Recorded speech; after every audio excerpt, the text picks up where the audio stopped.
Good morning. I love spring. Spring is such a wonderful time. It's the tree is blooming and the flowers and the opportunity to go outside without a coat is kind of a nice experience. It often drives me back to when I first became a Christian. 24 years ago, May 1st, 8:23 p.m., I came to a moment of believing in God, of His presence, of His life in me, of certainty, of clarity. There's an incredible story that goes around that to this day has ripples of effect. And yet I don't think we all have that, do we? I think for some of us, much like falling in love, some of us have that moment where we see them and we know. Whereas for others, it takes a season. We grow into it. And the love is there. It's definitely there. But you're not sure when it arrived. And I think in a lot of ways, our faiths are like that. And, the wonderful thing about Jesus is that He's unique with each of us. He's unique with each of us in the sense that He's different with me as He is with you. So for one person, they might have that moment of salvation. For other people, they have this coming, this season, this becoming of faith. And regardless of how we come to it, we are all called to continue to challenge and grow and wrestle with our faith. And there are times that reading of the Gospels and the disciples' lives that I feel like I'm reading a cautionary tale. It's like a warning of how to not do faith. Peter with his boasting and his perpetual foot in his mouth. Paul with his sharp tongue and pen. The sons of thunder, possibly named for their temper. And Judas, just Judas. Today I'm going to talk about something churches tend to avoid talking about. And we don't generally want to talk about. Doubt. So, hold on. I know some of you are probably thinking it. Someone's going to say it. Hold on, Zonner. I thought this was a series about seeing Jesus. What does doubt have to do with seeing Jesus? Well, I'm glad you asked, hypothetical person. That's very helpful. You see, seeing Jesus goes back to His answer to our doubts. How does He answer our doubts? How does He respond to them? And today we're going to be looking at one of the disciples. We call him Doubting Thomas. John chapter 20, verses 24 to 29. But there's a little bit of context. So, and in that context, we're going to be talking a little bit about three, and then I'm going to add a fourth. We're going to talk about three moving pieces in this story out of John 20. The disciples' response to Thomas, Jesus' response to Thomas, and then Thomas's response to them. Okay, so let's dive in. We'll read the text. So in chapter 20, we're painted the picture of context first. In verses 19 to 23, it talks about how the first day of the week, that very evening that Jesus was raised, Jesus shows up to the disciples. He says, "Peace be with you." He says, "See my hands and side.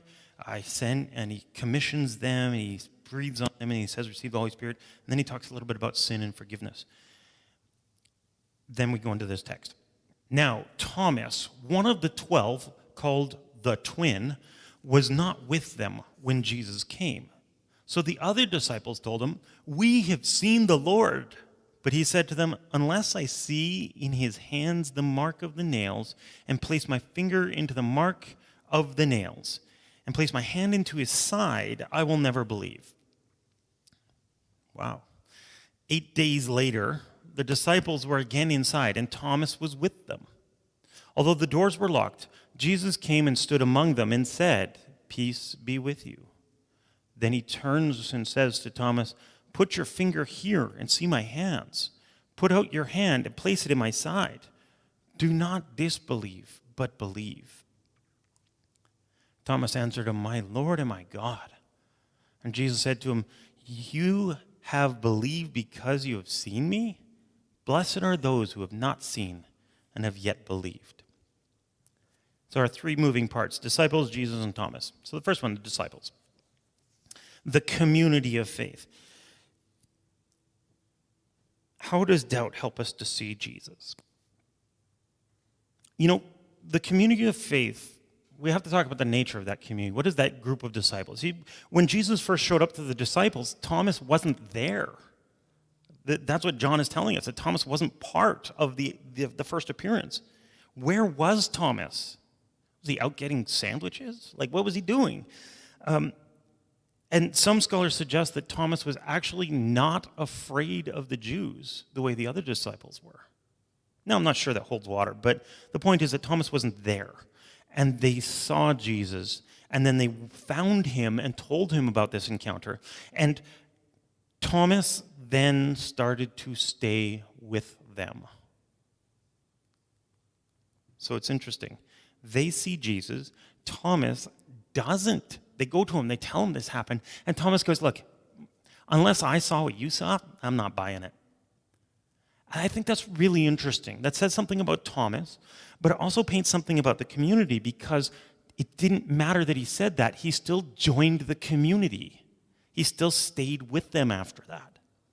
And so the nature of the community has one very unique characteristic that we don't see in a lot of communities. It welcomes the doubter. It welcomes those who struggle and question and don't agree. If you have a homogenous community, you're actually not a church, you're a cult. If you have complete uniformity in thought and agreement, that's not an honest community. That's not a thinking community. That's a deceived community. Church is about unity, not uniformity. And so if we all agree on everything all the time, that should be a major red flag of something wrong, like really wrong. They knew how to respond to that. They were a community of acceptance. And so when the disciples welcomed Thomas into their midst, they had all seen the risen Christ, and Thomas didn't, and he refused to accept it until he had seen it himself. He did it for a week. He abided with them for a week, not agreeing on this fundamental core. Now, if you're part of our church, I want to say welcome. Thank you for being here. But let's be honest. We were talking a couple weeks ago about that continuum of faith, right? Like the speculator, the gossip, the fan, the follower, the disciple. Every community of faith is actually well measured in its health by having people along that spectrum. And so if you're here today joining us and you're not too sure about some of this, you're in the right place.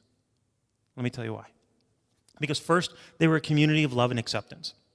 Second, they were a community of wisdom. You know, there are times that my children ask me questions, and they're actually, even in discipleship or in counseling or in talking with other people in church, where people ask a question, and you know the worst thing that I can do is give them an answer. I might have an answer. I might have a good understanding of it, but the worst thing I can do is give them an answer. Do you know why? It's because they have to wrestle with it themselves. They have to come to the answer, the truth, on their own. You know, there are so many times, I mean, we can offer a helping hand, but the community of wisdom knew when they could speak to an issue and when they should not speak to an issue. And so when they confronted Thomas, they understood his doubt. They understood the centrality of Jesus to this event, and they understood that only Jesus could speak to this issue for Thomas. And so sometimes the best thing you can do is prepare the table to allow people to find the answer themselves. And so that's what these disciples did. The disciples in the upper room, I'm sure instead of trying to argue or persuade Thomas, they just let him join, and they celebrated and let him join in that, and then invited Thomas to abide, to be present in a community despite the differences. And that brings us to the third mark of that community. I'd mentioned it's a community of love and acceptance. I'd mentioned it's a community of wisdom. It's also a community of patience and humility. A community that doesn't feel the need to impose control or their views on others. These are the central marks of the community of faith. Now, I'm not saying on everything, because they obviously agreed that who Jesus was and that he was raised, but I'm saying that there are things that we struggle with, that church needs to be a safe place to doubt them. It needs to be a safe place to struggle. And so the takeaway from this disciples of the community, if you're only to take one thing away, is that the church is not threatened by your doubt.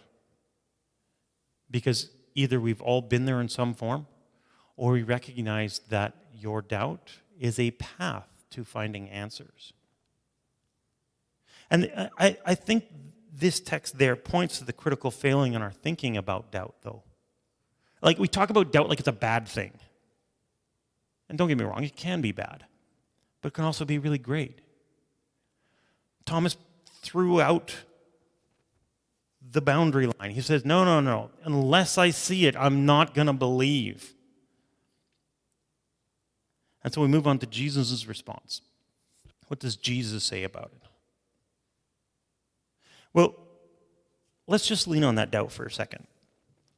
See, when Jesus came to Thomas and he says, hey, Thomas, look, here, put your finger here in my hand and put your hand in my side. By the way, it drives me crazy, the art that we use to describe the crucifixion often gets it wrong. They say they put it in his hand and they base it on Western medicine and anatomy, and so they say the nail was through his hand. But in Jewish thought, your arm was the part that was strong and didn't turn, your hand was the part that did.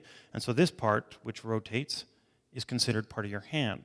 And so Jesus had the nail through his hand, not through his hand. And because if the nail had gone through here, the nail would have just separated the fingers under the weight of his body. But here, it's really interesting. The way the anatomy works is the two bones actually cross each other a little bit. And it forms a hook that you can actually suspend your entire body's weight on your wrist. And the ligaments that go around hold it together. So it's extremely strong. And so it was virtually impossible for Jesus to have been crucified here with the nail through his hand. It had to be here. Aside.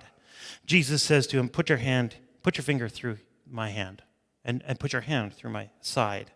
Stop doubting and believe. Now I want to lean into that, because that text, sometimes I think we kind of mess that text up, don't we? We give Thomas a bad name because we call him Doubting Thomas, because Jesus says, look, Thomas, look, now you've seen, are you satisfied now?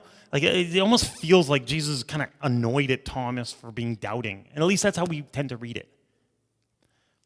But I don't think that's the case. I think Jesus, again, demonstrates his character of abundance of love and patience.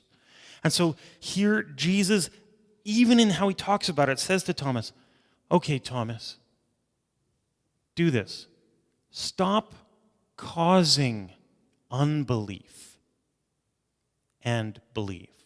Now, that sounds like a very subtle difference, but it's a very important difference. If you go to court and you have a judge and you have done something wrong and you need to deal with it, but you did it because of what they call a crime of passion, do you want a judge that is dispassionate or unpassionate? Dispassionate means you were passionate and are no longer. Unpassionate means you do not have passion. I want a judge that's dispassionate, one that looks at it, shelves his passion, and goes, I get it, I understand. But in this case, Jesus is saying, stop non-faith. Stop feeding your non-faith. Stop staying in it, harboring it, nurturing it, persisting in it, dwelling in it, but rather believe. And so this is where our thinking gets a little muddled, because we think that somehow then doubt is what's wrong and faith is what's good. But when Jesus talks with other people in the Bible, like Mark chapter 9 with the soldier, he says, Lord, I believe, help my unbelief. Help my no faith. He goes, Lord, I have faith, help my no faith. And Jesus sees fit to meet that. See, in Jesus' picture, we have to deal with this ambiguity on belief, because in Jesus' words, when we talk about belief, what we have to recognize is that for Jesus, you have offense and you have belief. And if you are offended by Jesus, you've made up your mind. You've decided that Jesus is wrong. He offends you, and he should, because you've decided that Jesus is not the truth. You've made up your mind. If you believe, you've decided and you follow. But unbelief, according to the way Jesus talks about it, belongs in the camp of belief. Unbelief is you haven't made up your mind. And so Jesus, in his rebuke to Thomas, says, no more. It's time to put the doubt away and to step into clarity. Because a season of doubt always leads to a life of clarity. One of the writers that I enjoy is a guy named Frederick Buechner. He said, whether your faith is that there is God or that there is not a God, if you don't have any doubts, you're either kidding yourself or you're asleep. Doubts are the ants in the pants of faith. They keep it awake and moving. Because when we have doubt, we've got to find an answer, and we've got to seek that answer. And as Helen shared in the hosting portion of our service, she has shared about how to seek him always. Seeking Jesus as truth. Seeking Jesus as the center of community. Seeking Jesus as the center of faith is how we answer our doubts. And so when you come to a doubt, it's not do you have doubt, because we know we all do. Let's be honest. It's not whether or not you have doubt. It's where are you going with your doubt to get answers? Where are you going with your unbelief, your no faith, to either find faith or to walk away? And that's the thing. You can't walk from unfaith to continue in unfaith. You either go to faith that there is no God, or you go to faith that there is a God. You either go to faith that God is not kind, or you go to faith that God is kind. And so when you come to your doubts, let me implore you, seek an answer that brings you closer to Jesus. Seek an answer that helps you understand him better. If it doesn't bring life to you and others, it's not truth.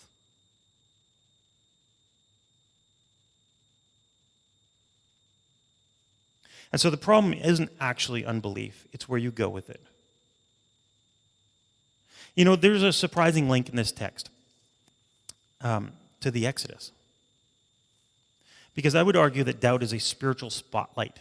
It's meant to sharpen and draw your attention to where you need to learn and grow. And when you do grow, it brings life.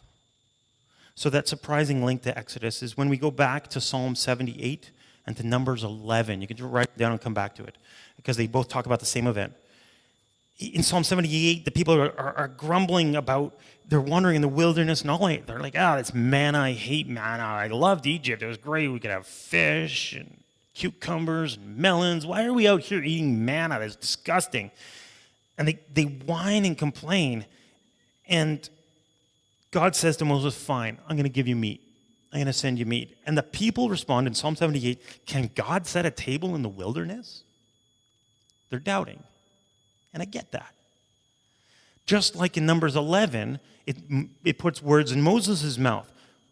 How are you going to give them meat? God, would they have enough if all the flocks and herds were slaughtered for them? Would they have enough if all the fish in the sea were caught for them? Except here's the difference. They're both asking effectively the same questions. The difference is that Moses turns to God and leans in. And the people who are grumbling have turned away in disbelief. They have chosen, not unbelief, but disbelief. They've chosen to not believe that God can do this thing. And so, like Thomas, they doubted, even Moses. And Jesus called Thomas to not harbor and feed his doubt. And so it's the difference between, when we talk about belief, it's the difference between belief, pistis, unbelief, apistis, and offense, scandalon, a scandal, an offensive thing. Because the Pharisees were scandalized at Jesus.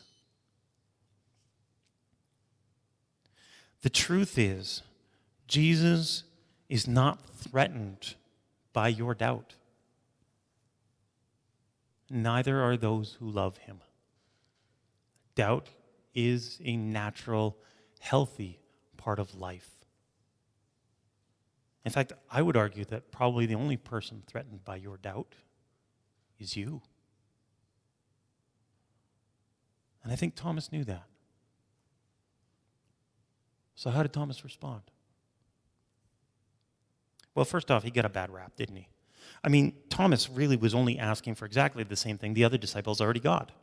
Jesus shows up. He says, peace be with you. He says, hey, guys, check it out. And Thomas is like, no, until I get what you got, I don't know. I walked with him for 3 years. I get to see this. I want to know. And so we give him a bad rap for that. And I think that's hilarious.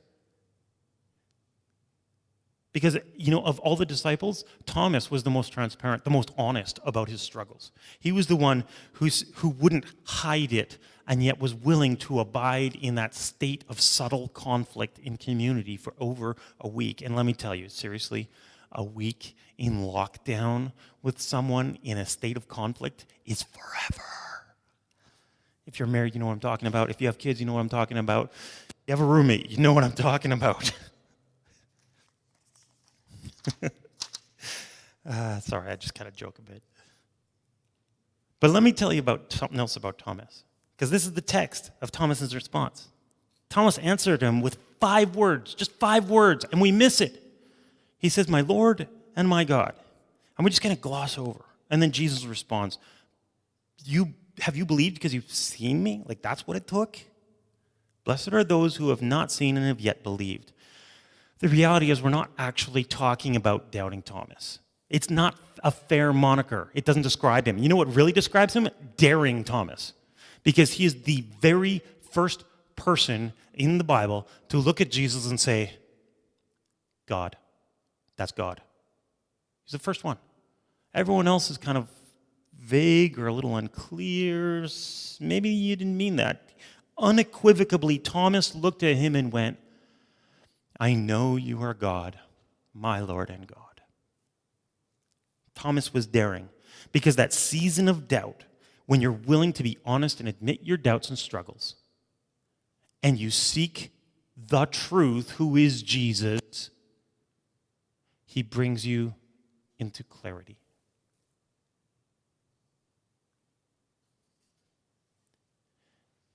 Well, and if you didn't know, so that's the 3 pieces, the three that we're talking about. And if you miss the application on this, it's kind of obvious. Let us be honest about our doubts and struggles. Because if you feel threatened by your doubts and you hide it, it's going to erode you. But if you share your doubts and struggles, other people can help you set the table to find your answers. And please, if someone comes to you with a doubt, don't give them an answer. I get it. I want to answer people's questions too. Help them find their answer.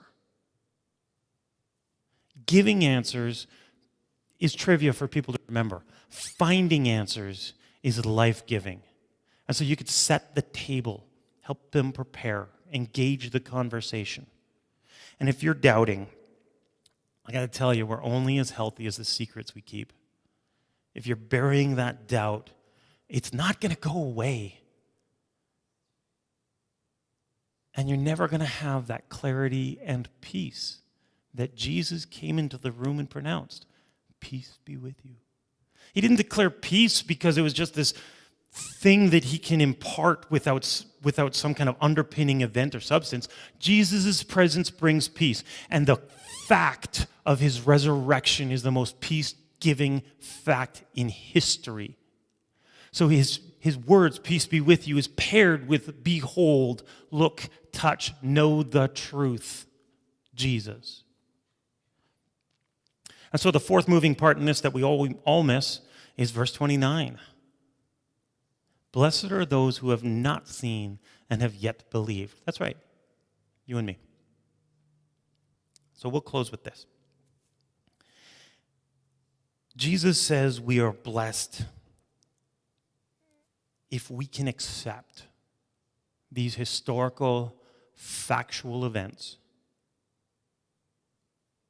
in lieu if we can accept them vicariously, if we can accept them as true without having to independently verify them. Now, the interesting thing is the sun will rise tomorrow, but you can't independently verify that. You know that when you go out to start your car, that 99.9% of the time it's going to start, and you can't independently verify that until you walk out and trust it. And so Jesus here is thinking of us, and he says, effectively, can you accept Thomas's doubt as your own? Can you accept his daring for yourself? Can you accept the failings of the disciples as instructive for your doubt and failings? Because there is something immensely deep and powerfully compelling in knowing that the doubts that I feel were shared by the 11. That the struggles that I face, I'm not alone in them. That these pillars of faith had them. And so do you, and so do I. If you've never had a moment of doubt, I want to encourage you. And it's great. If you don't doubt, I'm not saying that's a bad thing. It's a good thing. But if you've struggled with doubt, I want to encourage you to bring that forward and invite him who is truth to speak to it. And may he come to you through his community of faith. And may he speak to you directly and say, peace be with you. And on that, I want to say thank you. Go in grace.